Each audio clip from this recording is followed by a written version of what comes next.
This is TWiT. You had an advantage, Siva, because you were able to read what you call, I don't know if it's the official name, the Zuckerberg files. Right. Which allowed you, how many, hundreds and hundreds of pages of public speeches and writings from Mark Zuckerberg, which I think gives you an insight into his intentions. It's certainly a funhouse mirror of Mark Zuckerberg's statements. It's all his public statements, right? So, a really brilliant scholar at the University of Wisconsin at Milwaukee, in the library school there, a number of years ago, started compiling the Zuckerberg files. He and some graduate students started copying videos of his interviews, transcripts of his interviews, and all of his public statements and publications, and then indexing them, by date and subject in a way a librarian would.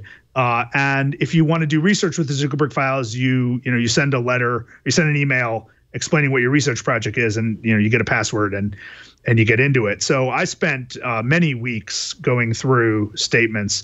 For a while, I was just foraging. I was just like zipping back and forth in different areas. And it was so daunting because he said so much publicly. Although from the outside, it looks as if has been fairly consistent in his. Oh, totally. That's the thing. He's a very disciplined person. Yeah. So, and I'm not sure, in a lot of cases when you deal with a corporate leader who is consistent, you think it's a matter of like media training. But in his case, I actually think he's a very consistent and systematic thinker. Yeah. And he's a very disciplined person. So that's the thing I got. He just, he doesn't slip up.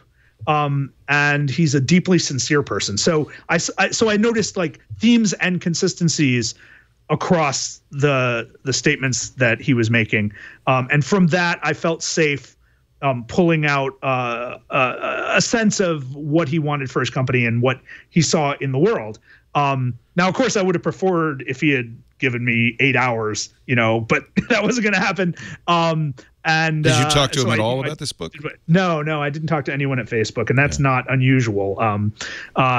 Steve Levy is embedded at Facebook currently, and he basically has exclusive access to in-depth book level reporting. I'm not a reporter, and my position with the same thing I did with the Googleization of everything when Steve Levy was embedded at Google is that I'll let him talk to the engineers and tell the stories of how they make decisions about their products and what rolls out. He does such a brilliant job with that. And I'll step back and try to put it in historical context. And as an academic, so that's really my value. And so, my book is not in any way a replacement for a narrative of Facebook. And I can't wait for Steve Levy's book on the last 2 years of Facebook. Oh my God, what a great book that's going to be. Just to see how these internal debates went down, right? Given all of the various things that have gone on. But I'm not prepared to do that kind of book. My book is very much a step back and a big picture book. So yeah, that was my approach. I'm just really happy that I was able to get that sort of easily accessible sense of Zuckerberg. And but in many cases I was trying to rely on the scholarship about Facebook around the world. There's been a really great social science work on how Facebook has affected people's daily lives around the world. And that's the sort of stuff that I also have access to because I know that community very well. And I was frustrated that journalists and the big movers and shakers in Silicon Valley have been ignoring social media scholarship for a decade now. Nothing that broke since the fall of 2016, nothing about fake news, nothing about Cambridge Analytica, nothing about any of these other big crises that have put, the genocide, stuff in Myanmar and Sri Lanka. None of that was a surprise to anybody who's been following the scholarship on social media. I mean, scholars have been on the ground in countries around the world looking at the ways in which social media is being used and abused by nationalist groups, by authoritarian leaders. Journalists don't tend to follow scholarship. So it was really hard to get people to pay attention. That's for damn to sure. That. So I really sort of, dug it out.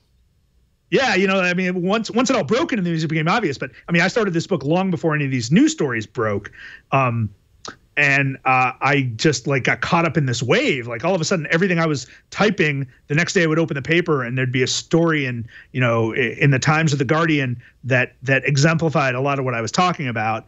And all it was really missing was depth. And I kept tweeting to these reporters like, you need to talk to Katie Pierce at the University of Washington, who has done ethnography in Azerbaijan about the use of social media there, and like trying to connect reporters to the scholars who knew this stuff and were never surprised by this stuff.